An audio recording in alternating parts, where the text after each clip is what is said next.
काय विशेषमध्ये तुम्हा सर्वांचं स्वागत आहे आणि आज दिवसभरात काय मोठ्या महत्त्वाच्या विशेष घडामोडी घडणार आहे ते सर्व काही आपल्याला आज काय विशेषमध्ये जाणून घ्यायचंय। पहिली बातमी यामध्ये पाकिस्तान बाबतची आहे। हवाई वाहतूक, रेशन पाणी, आयात निर्यात सर्वच बंद करत भारताने पाकिस्तान भोवती फास आवळलाय। जमीन, पाणी आणि आकाश असा सर्व आघाड्यांवरती आता भारतीय सैन्य सज्ज आहे। त्यातच संरक्षण मंत्री राजनाथ सिंह यांनी सुद्धा सूचक विधान केलंय।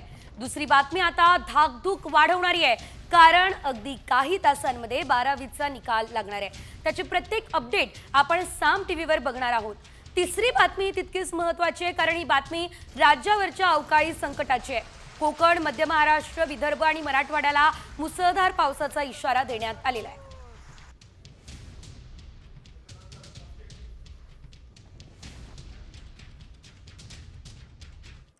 सुप्रभात, मी सेजल पुरवार। या बातमीपत्रामध्ये आपण मोठ्या आणि महत्त्वाच्या घडामोडी बघणार आहोत आणि या तीन मोठ्या बातम्या कोणत्या असतील हे देखील आपण जाणून घेतलं।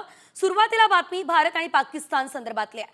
भारत आणि पाकिस्तानमधील तणावाच्या पार्श्वभूमीवर पंजाबमध्ये लष्करानं ब्लॅकआउट सराव केलेला आहे। फिरोजपूर कॅन्टोन्मेंट बोर्डानं काल रात्री 9 ते 9:30 दरम्यान ब्लॅकआउट सराव केलाय। पोलीस असामाजिक घटक आणि गुन्हेगार शिवाय तस्करांवरती कडक नजर ठेवताय। वाहनांच्या हालचालींवरती लक्ष ठेवण्यासाठी टोल नाक्यावरती दक्षता वाढवण्यात आलेली आहे। सोशल मीडियावरील क्रियाकल्पांवरती आता बारकाईनं लक्ष सुद्धा ठेवलं जात असल्याचं आपण पाहतोय।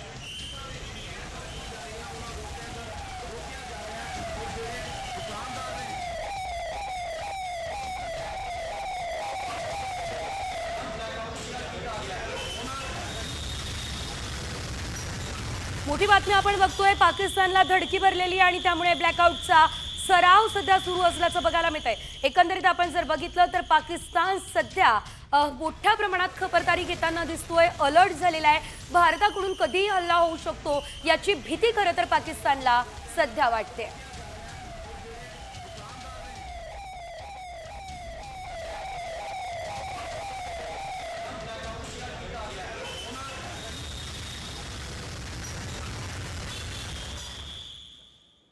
तर पाकिस्तान विरुद्धच्या तणावाच्या काळामध्ये भारतीय लष्कराची ताकद वाढली आहे। भारतीय सैनिक आता इग्ला-एस क्षेपणास्त्रांनी सुसज्ज झाले, त्यामुळे शत्रूची लढाऊ विमानं, हेलिकॉप्टर आणि ड्रोन हे सर्व काही आता वाचू शकणार नाही आहे। रशियासोबत केलेल्या 260 कोटी रुपयांच्या विशेष खरेदी कराराअंतर्गत ही क्षेपणास्त्र पुरवण्यात आलेली आहेत। अधिकची अपडेट आपण या संदर्भातली ग्राफिक्सच्या माध्यमातून घेऊयात। लष्कर आणि हवाई दलाकडे जुनी या ठिकाणी शस्त्रसाठा आहे। खांद्यावर चालणारी इग्ला-एस ही सुधारित आवृत्ती सुद्धा आहे। इग्ला-एसची इंटरसेप्शन रेंज 6 किलोमीटर पर्यंत। शत्रूची विमानं, मिसाइल्स आणि ड्रोनची खैर नाही असंच सध्या बघायला मिळत आहे। पुढची बातमी ही तितकीच महत्त्वाची आहे। भारत आणि पाकिस्तान तणाव वाढतोय। दुसरीकडे बलूच लिबरेशन आर्मीने पाकिस्तानची ही चिंता वाढवली असल्याचं आपल्याला आता बघायला मिळतंय। याशिवाय आपण जर बघितलं तर बलुचिस्तानच्या कलात जिल्ह्याच्या मंगोचर हे शहर बलूच आर्मीनं ताब्यात घेतलेलं आहे। तर BLAने सशस्त्र पथकानं सरकारी इमारतींवरती नियंत्रण सुद्धा मिळवलेलं आहे। त्यामध्ये पाकिस्तान सैनिकांना आणि अधिकाऱ्यांना ओलीस धरण्यात आलेलं आहे आणि बलूच लिबरेशन आर्मीने पुन्हा एकदा पाकिस्तानी सैन्यावर हल्ला केलाय। बलूच आर्मीच्या हल्ल्यामध्ये 22 सैनिकांना ठारही मारण्यात आलेलं आहे।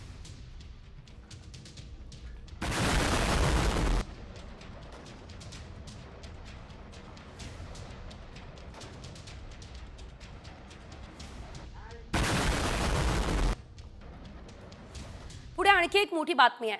जम्मू आणि काश्मीरमधील पहलगाममध्ये पर्यटकांवर भीषण हल्ला झाला आणि त्याचं नवीन CCTV समोर आलं।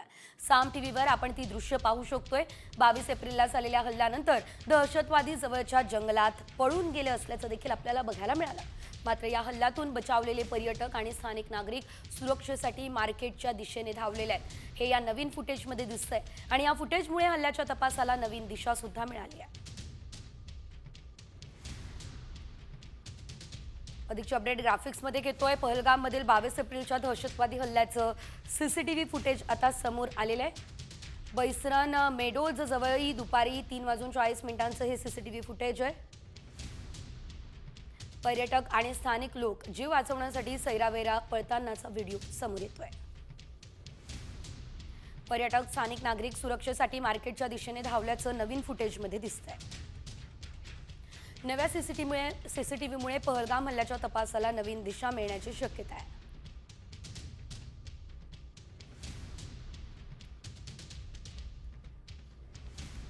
आणि आता या क्षणाची सर्वात मोठी बातमी. बरं, सर्वात मोठी का? कारण पहलगाम हल्ल्यामध्ये दहशतवाद्यांना मदत करणाऱ्याचा मृत्यू झालाय. इम्तियाज अहमद मगरे असं त्याचं नाव आहे. तो 23 वर्षांचा होता. चौकशी दरम्यान पलायन करताना त्यानं नदीमध्ये उडी मारली आहे. यावेळेस त्याचा मृत्यू झालेला आहे.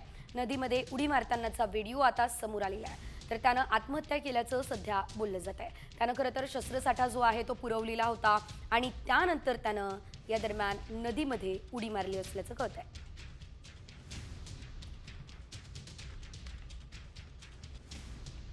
मात्र आता दुसरीकडे पाकिस्तानच्या कुरघोड्या काही थांबत नाहीये. का? कारण सलग 11व्या दिवशी पाकिस्तानकडून शस्त्रसंधीचं उल्लंघन झालेलं आहे. पाकिस्तानने जम्मू काश्मीरमधील सीमावर्ती भागामध्ये गोळीबार केला असल्याचं बघायला मिळत आहे. कुपवाडा, बारामुल्ला, पूंछ, राजौरी, मेंढर, नौशेरा, सुंदरबनी आणि अखनूरच्या समोरच्या भागात पाकिस्तानकडून हा गोळीबार झाला असल्याचं बघायला मिळत आहे. आणि या दरम्यान आपण जर बघितलं तर नियंत्रण रेषेवर एलओसीवर पाकिस्तानी लष्करांच्या चौक्यांकडून आणि गोळीबार त्या ठिकाणी सुरू असल्याचं दिसतंय. भारतीय लष्कराकडून गोळीबाराला जशास तसं प्रत्युत्तर सुद्धा देण्यात आलेलं आहे.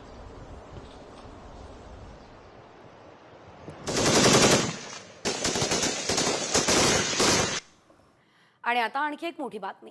भारतानं पाकिस्तानला आणखी एक धक्का दिला.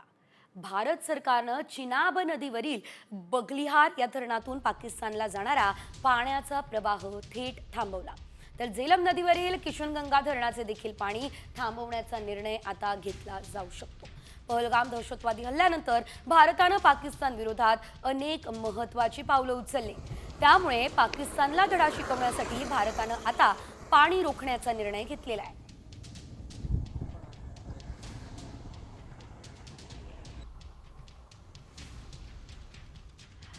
भारत कोणत्याही क्षणी हल्ला करेल ही भीती पाकिस्तानला वाटते आणि त्यामुळे पाकिस्तानची चांगलीच तंत्रली आहे. त्यामुळे पाकिस्ताननं तातडीने संसदेची बैठक सुद्धा बोलावली असल्याचं आपल्याला पाहायला मिळत आहे. आज संध्याकाळी 5 वाजता इस्लामाबादमध्ये संसद भवनामध्ये बैठक होणार आहे. पाकिस्तानच्या राष्ट्रपतींनी ही बैठक बोलावली आहे. या बैठकीमध्ये सर्व पक्षांचे नेते आता उपस्थित राहणार असल्याचं देखील कळत आहे. संसदेच्या या बैठकीमध्ये इम्रान खान यांच्या पक्षाची म्हणजे पीटीआयची भूमिका काय हे बघणं मनोरंजक ठरणार आहे. पाकिस्तानी संसदेची इस्लामाबादमध्ये आपत्कालीन बैठक होणार आहे. राष्ट्रीय सुरक्षेला धोका असल्यास आपत्कालीन बैठक बोलावली जात असते. सर्व पक्षांचे नेते, सुरक्षा तज्ज्ञ आणि मंत्री देखील या बैठकीला उपस्थित राहणार आहेत. बैठकीत भारतासोबतच्या तणावावर चर्चा होण्याची शक्यता आहे.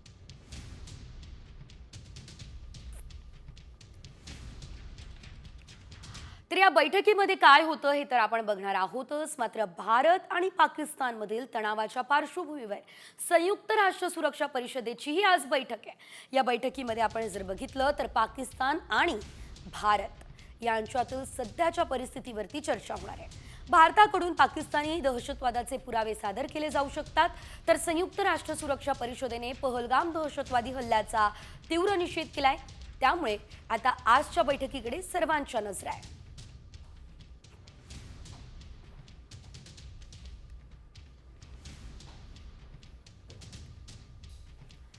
पाकिस्तानचा भारताच्या बाजारपेठेमध्ये घुसखोरीचा नवा डाव उघड झालाय. पहलगाममध्ये हल्ला झाला आणि त्यानंतर भारतानं पाकिस्तानच्या आर्थिक नाड्या आवळल्या आणि त्यानंतर पाकिस्तानचं मात्र मोठं नुकसान झालंय. त्यामुळे तिसऱ्या देशांचा वापर करून पाकिस्तान आपला माल भारतात पाठवण्याचा प्रयत्न करत आहे. त्यासाठी संयुक्त अरब अमिरात, सिंगापूर, इंडोनेशिया किंवा श्रीलंका यासारख्या देशांचा वापर केला जातोय.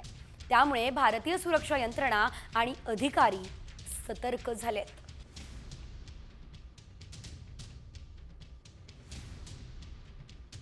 भारतानं आर्थिक नाड्या आवळल्यानं आता घुसखोरीचा प्लॅन आहे. पाकिस्तानचा हा नवीन डाव आपण पाहतोय. तिसऱ्याच देशातून 4000 कोटींच्या मालाची रिपॅकेजिंग आणि रिलेबलिंग ही केली जाते. UAE, सिंगापूर, इंडोनेशिया, श्रीलंकेचा व्यापारासाठी वापर होणार आहे. फळे, सुकामेवा, कापड, मीठ आणि चामड्याच्या व्यापारासाठी तिसऱ्या देशाचा वापर केला जाणार आहे. पाकिस्तानच्या कुरापत्यांमुळे भारत मात्र आता अलर्ट झालेला आहे.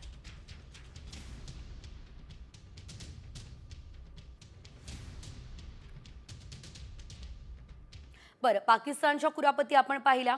यानंतर आणखी एक मोठी बातमी बघूयात, ती म्हणजे जम्मू आणि काश्मीरमधील कारागृहांवरती मोठा दहशतवादी हल्ला होण्याची शक्यता आहे. गुप्तचर यंत्रणांनी दिलेल्या माहितीनुसार विशेषतः जम्मू इथल्या सेंट्रल जेल आणि कोट भलवाल जेल हे दहशतवाद्यांच्या निशाण्यावर आहे. या जेलमध्ये अनेक उच्च प्रोफाईल दहशतवादी आणि फुटीरतावादी नेते कैद आहेत आणि असं असल्यानं त्यांना सोडवण्यासाठी किंवा गोंधळ निर्माण करण्यासाठी हा हल्ला करण्याचा कट हा सध्या तरी रचला जातोय, ही भीती आहे. अलर्टनंतर जम्मू आणि काश्मीरमधील सर्व कारागृहांची सुरक्षा मोठ्या प्रमाणात वाढवण्यात आलेली आहे.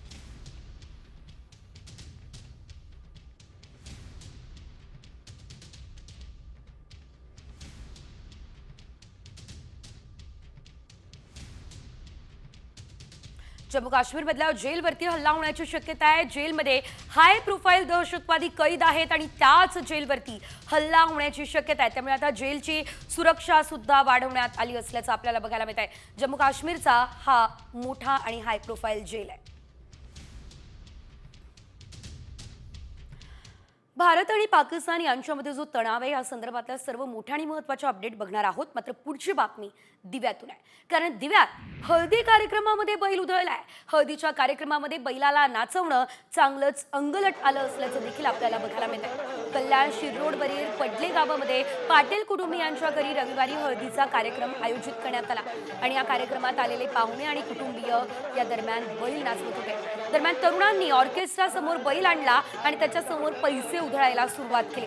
तेवढ्यात बैल उधळला आणि समोर दिसतील त्यांना तुडवत बैलानं आपली वाट मोकळी केलेली आहे. या बैलाचा व्हिडिओ सध्या सोशल मीडियावर व्हायरल झालाय. मात्र सुदैवानं या प्रकारात कुणाला दुखापत झालेली नाही.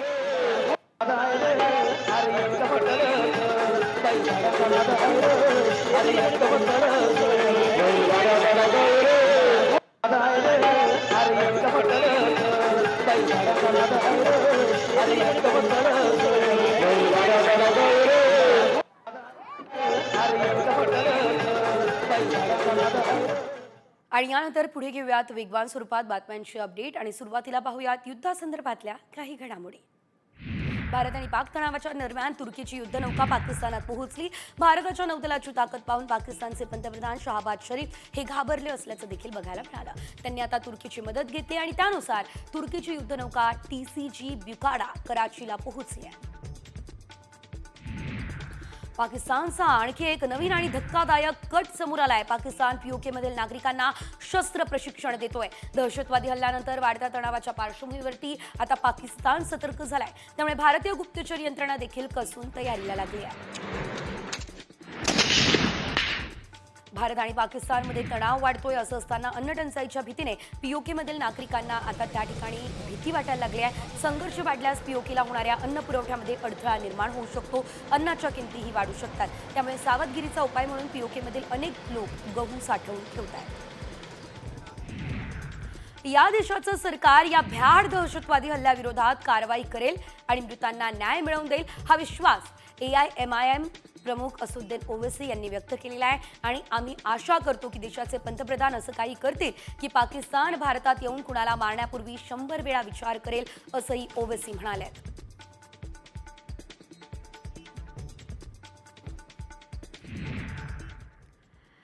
आणि आता विद्यार्थी आणि पालकांसाठी बातमी महत्त्वाची आहे.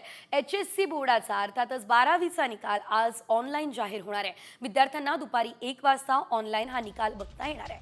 तर गुण पडताळणीसाठी विद्यार्थ्यांना 20 मे पर्यंत अर्ज सुद्धा करता येईल.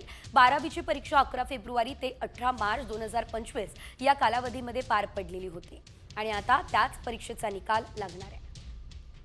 कोणत्या वेबसाईटवरती तुम्ही 12वीचा निकाल बघू शकतात जाणून घेऊयात. https://results.digilocker.gov.in http://hscresult.mkcl.org, https://results.targetpublications.org, https://results.navneet.com या संकेतस्थळांवरती तुम्ही रिझल्ट बघू शकणार आहात.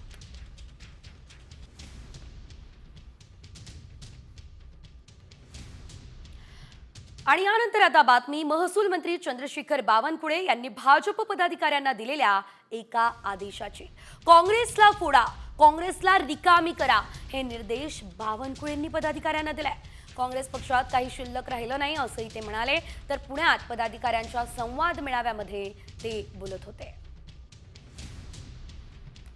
जेवढे काही दिसतात तुम्हाला तेवढे दोन आहे. काय म्हटलं मी उदाहरण, आता काँग्रेस खाली करू, तुम्ही तुमची चिंता नको करा, तुमच्याकडे बसवा ना आम्ही, तुम्ही आपलं माझं काय होईल चक्करमध्ये करावं, माझं काय होईल त्याला आणलं तर तुम्ही काँग्रेस पार्टी खाली करू नका. काँग्रेस पार्टी जेवढी तुम्ही कमी कराल तेवढा तुमचा राजकीय फायदा आहे. दरम्यान चंद्रशेखर बावनकुळे यांच्या वक्तव्याचा काँग्रेसने चांगलाच समाचार घेतला. भाजप हे काँग्रेसचे नेते खाणारी चेटकीण आहे हा हल्लाबोल काँग्रेसचे प्रदेशाध्यक्ष हर्षवर्धन सपकाळ यांनी केला. काँग्रेसच्या जीवावर भाजप निवडणुका जिंकतो त्यामुळे पक्ष फोडतो असंही त्यांनी म्हटलं. पाहुयात नेमकं ते काय म्हणाले. यापूर्वी भाजपच्या संदर्भात मी टिप्पणी केली होती की भाजप ही काँग्रेसची नेते खाणारी चटकीण आहे. आता या चटकीणीचं पोट नेते खाऊन भरलं नाही म्हणून आता हे कार्यकर्त्यांना खायच्या मागे आता भाजप लागलेली आहे. या वक्तव्यातून सिद्ध होतं. ईडीची भीती दाखव, पोलीसची भीती दाखव, केसची भीती दाखव, सत्ता कर आणि विरोधकांना फोडण्याचा जो एक प्रयत्न भाजप करते त्याचा आम्ही निषेध करतो. तर पुढे घेऊयात बातम्यांचा वेगवान आढावा. 100 एक्सप्रेस. ऑपरेशन ब्लू स्टार ही काँग्रेसची चूक होती अशी कबुली विरोधी पक्षनेते राहुल गांधी यांनी दिली. अमेरिकेतील एका कार्यक्रमामध्ये बोलत असताना 80च्या दशकातील काँग्रेसने ज्या चुका केल्या त्याची जबाबदारी घेण्यास तयार आहे असंही राहुल गांधी म्हणाले. वक्फ सुधारणा कायद्याला आता आव्हान देणाऱ्या याचिकांवरती आज दुपारी 2 वाजता सुप्रीम कोर्टामध्ये सुनावणी होईल. गेल्या सुनावणीवेळी केंद्र सरकारनं सुप्रीम कोर्टाला कायद्यातील काही तरतुदी लागू न करण्याचं आश्वासन दिलेलं. केंद्राला उत्तर दाखल करण्यासाठी कोर्टानं 1 आठवड्याची मुदतही दिली आहे. 10 मेला राज्यभरातील भाजप जिल्हाध्यक्ष आणि शहर अध्यक्षांची नावं जाहीर होणार आहे आणि त्यासाठी येत्या 2 दिवसांमध्ये राज्य भाजपच्या कोर कमिटीची बैठक होणार आहे. आगामी महापालिका निवडणुका लक्षात घेता या नियुक्त्या महत्त्वाच्या आहेत. भाजपचे वरिष्ठ नेते सर्वांना मार्गदर्शन करणार आहेत.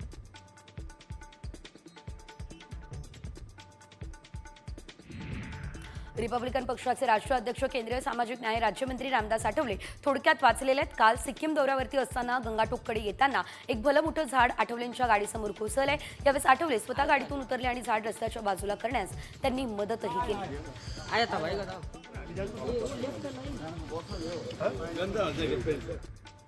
डोनाल्ड ट्रम्प यांनी अमेरिकेबाहेर बनवलेल्या सर्व चित्रपटांवर 100% कर लादलाय. इतर देशांमध्ये अमेरिकन स्टुडिओ आणि चित्रपट निर्मात्यांना आकर्षित केलं जातंय. यावरती ट्रम्प यांनी टीका केली आहे. अमेरिकन चित्रपट उद्योग वेगानं नष्ट होत आहे आणि हा इतर देशांचा एकत्र प्रयत्न आहे, म्हणूनच राष्ट्रीय सुरक्षेसाठी धोका आहे असा दावा ट्रम्प यांनी केलेला आहे.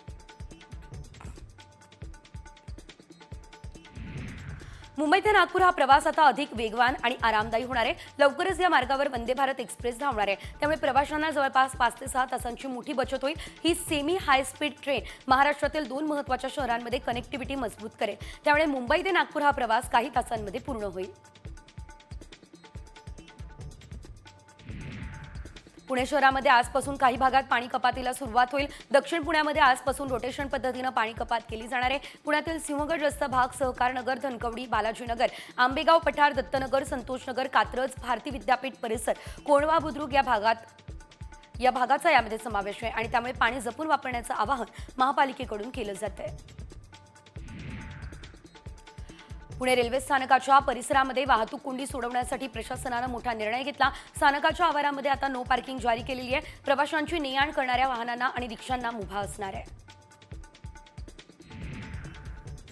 शिक्षकांसाठी आता एक मोठी बातमी आहे, कारण शिक्षकांवर सध्या अध्यापनाशिवाय अन्य कामांचा भार अधिक आहे. त्यामुळे गुणवत्तेवरती परिणाम होऊन शाळांमधील पटसंख्या कमी होते आहे. या पार्श्वभूमीवर आता शिक्षकांना विकेंडला कामं करावी लागणार आहे. शनिवारी शाळा सुटल्यावर आणि रविवारी शिक्षकांना अशैक्षणिक कामं दिली जाणार आहे. 15 जूनपूर्वी या संदर्भात शासन निर्णयही काढला जाईल.